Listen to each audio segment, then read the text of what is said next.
द्वादश ज्योतिर्लिंग स्त्रोत। इस स्त्रोत का पाठ करने से आपको 12 ज्योतिर्लिंग के दर्शन के बराबर का फल प्राप्त होता है।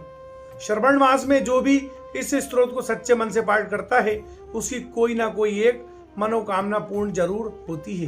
क्योंकि हम 12 ज्योतिर्लिंगों के दर्शन एक साथ नहीं कर सकते हैं, लेकिन इस स्त्रोत का पाठ करने से हम 12 ज्योतिर्लिंग के दर्शन के बराबर का फल प्राप्त कर सकते हैं।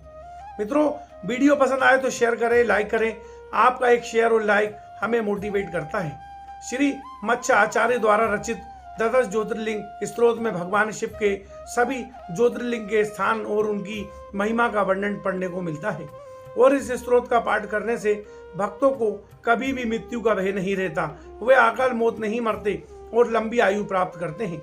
सभी तरह के सुखों को भोगता है। ये एक प्रमाणिक और चमत्कारिक स्त्रोत है।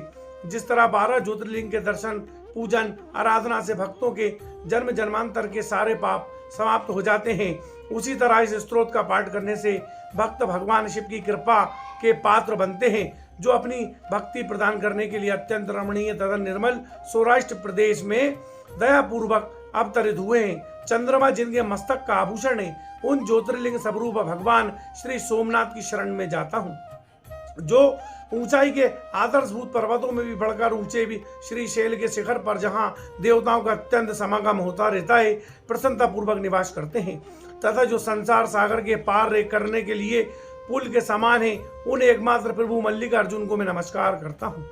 सत्य जनों को मोक्ष देने के लिए जिन्होंने अवंतिकापुरी वर्तमान में उज्जैन में अवतरण धारण किया है, उन महाकाल से विख्यात महादेव जी को मैं अकाल मृत्यु से बचने के लिए प्रणाम करता हूँ। जो सत्पुरुषों के संसार सागर के पार उतारने के लिए कावेरी और नर्मदा के पवित्र संगम के निकट मध्याता के पूर्व से सदा निवास करते हैं, उन आदित्य कल्याण में भगवान ओमकारेश्वर का मैं स्तवन करता हूँ। जो पूर्वोत्तर दिशा में चिंता भूमि वर्तमान में वेदनाथ धाम के भीतर सदा ही गिरिजा के साथ वास करते हैं, देवता और असुर जिनके चरण कमलों की आराधना करते हैं, उन श्री बैजनाथ जी भगवान को मैं प्रणाम करता हूँ।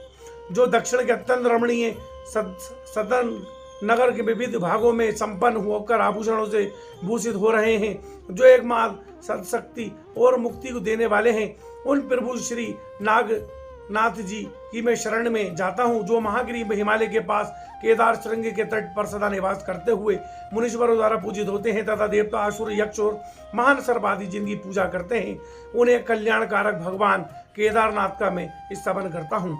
जो गोदावरी तट के पवित्र देश में सहंग पर्वत के विमल शिखर पर वास करते हैं, जिनके दर्शन से तुरंत ही पातक नष्ट हो जाते हैं, उन श्री त्र्यंबकेश्वर का मैं स्तवन करता हूँ।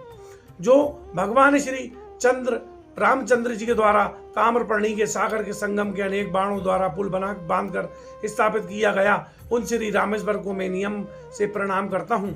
जो डाग्नि और शाग्नि वृंद में प्रेतों तथा सदैव सेवित होते हैं, उन भक्ति हितकारी भगवान भीम शंकर को मैं प्रणाम करता हूँ।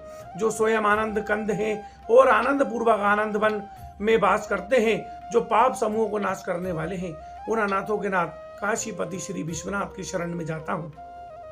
जो इलापुर में सूरमय मंदिर में विराजमान होकर समस्त जगत के आधार निये हो रहे हैं, जिनका स्वभाव बड़ा ही उदार है, उन घृणेश्वर नामक ज्योतिर्लिंग भगवान शिव की शरण में मैं जाता हूँ। यदि मनुष्य क्रमशः कहे गए इस द्वादश ज्योतिर्मय शिवलिंग के स्त्रोत का भक्ति पूर्वक पाठ करता है, तो इसके दर्शन से होने वाले फल प्राप्त कर सकता है। इति श्री मत्स्य आचार्य जी विरचित द्वादश ज्योतिर्लिंग स्त्रोत संपूर्णम। मित्रों, हमें आशा है कि अब आप इस स्त्रोत को आसानी से पढ़ लेंगे और 12 ज्योतिर्लिंग के दर्शन के बराबर का फल प्राप्त कर लेंगे। वीडियो पूरा देखने के लिए आप सभी का बहुत बहुत धन्यवाद। आप सभी को जय श्री महाकाल। हर हर महादेव।